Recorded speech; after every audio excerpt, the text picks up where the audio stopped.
Well, here's my bait I've been making. You can see that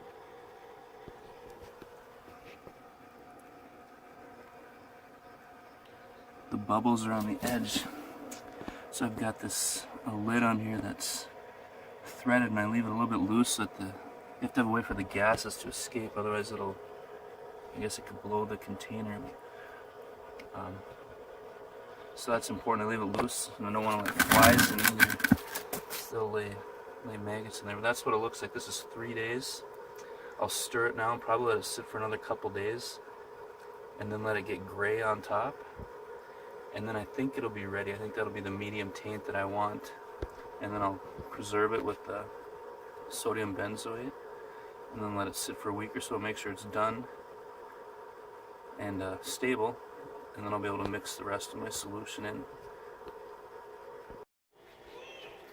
Well, here's our bait after 5 days. It smells like hell, so it's all the more taint I want. So what we've got to do now is preserve it with sodium benzoate, and the general rule is 1 cup per gallon of bait. So I haven't actually measured here how much I've got. It looks like I've got probably a gallon and a half or so. So I'll put, I think, 1.5 cups in. I'll mix it in, and then I'll just monitor it. And after a week and a half or so, it should settle down. It should quit bubbling, and it should be preserved, and that should be what it's going to be. And at that point, we'll be able to add the bait solution. Here's a couple of the baits I've been making. This one is all ready to go. This is the first one I made with the Dunlap's bait solution. It's pocket gopher, ground up, really fine, almost like a paste. So, and that's got a pretty heavy taint to it. So that one's ready to, I'll take out of this bigger bucket, and I put it in just coffee cans, and then eventually in those smaller pint-sized bait containers. This one I just started. This is a pocket gopher also. This one is a coarser grind, the coarsest grind I could get. I haven't stirred it yet. It's just been sitting here for a couple of days. If you look closer, you can kind of see it bubbling, or maybe you can't. A little bit of mold on top there.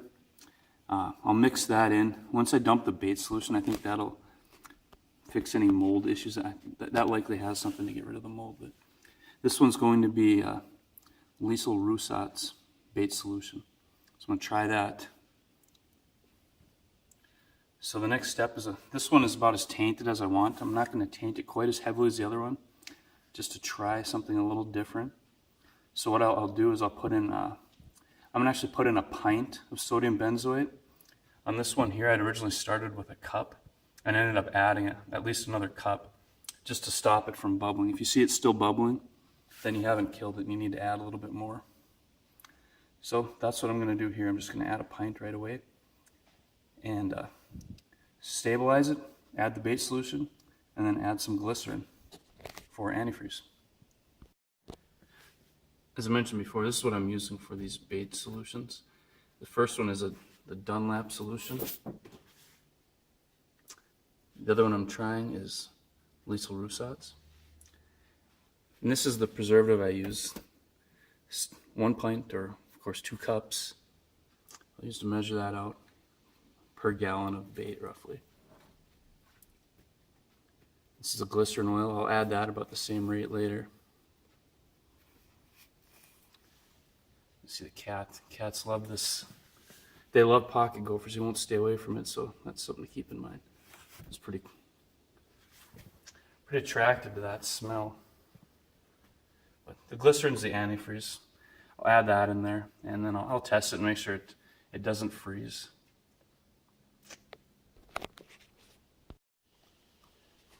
That's what it looks like. I've just dumped in the 2 cups of sodium benzoate. You can see it's powder form. I know some people mix it with water.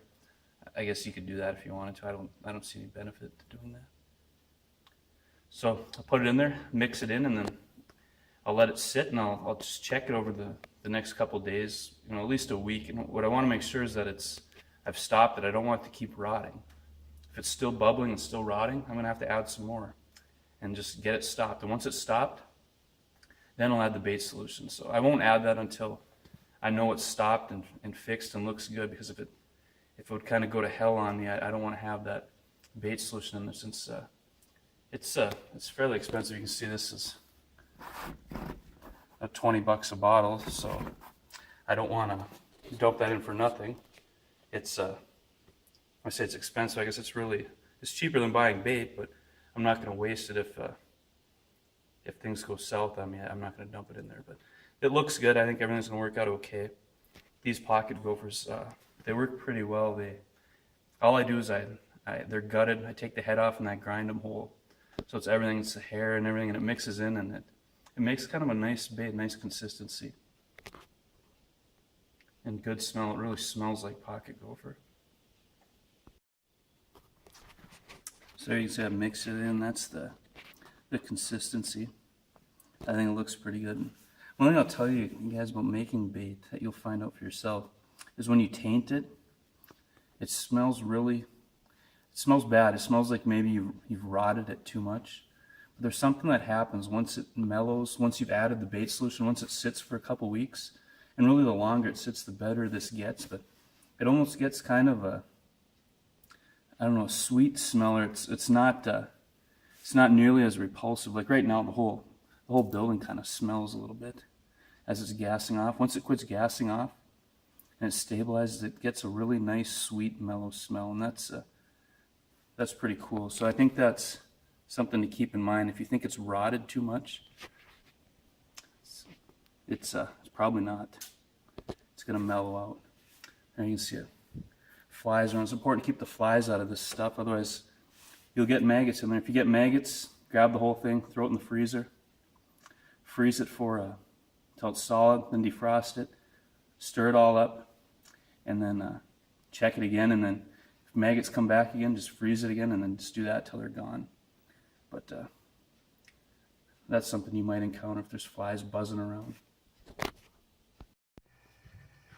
Hey guys, just adding the bait solution here. You can see it's the Reuwsaat's Extreme Performance Bait Solution.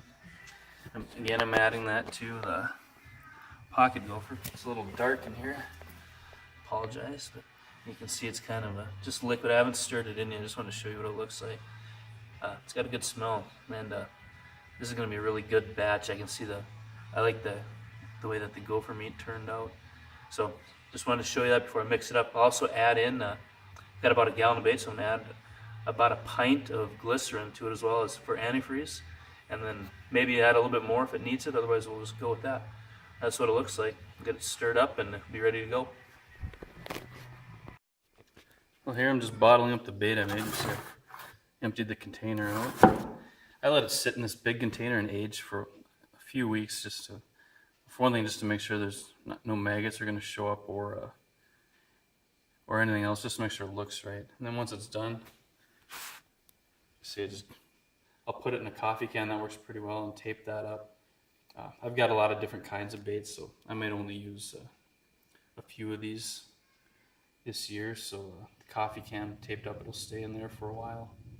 And I just use a little shovel and a little wooden spoon. Little spoon is what I use on the line to actually bait my dirt holes. And the shovel, let's take big scoops and fill up that coffee can. So that's all it is. Just buy these bait jars pretty much anywhere and use a coffee can. It works pretty well.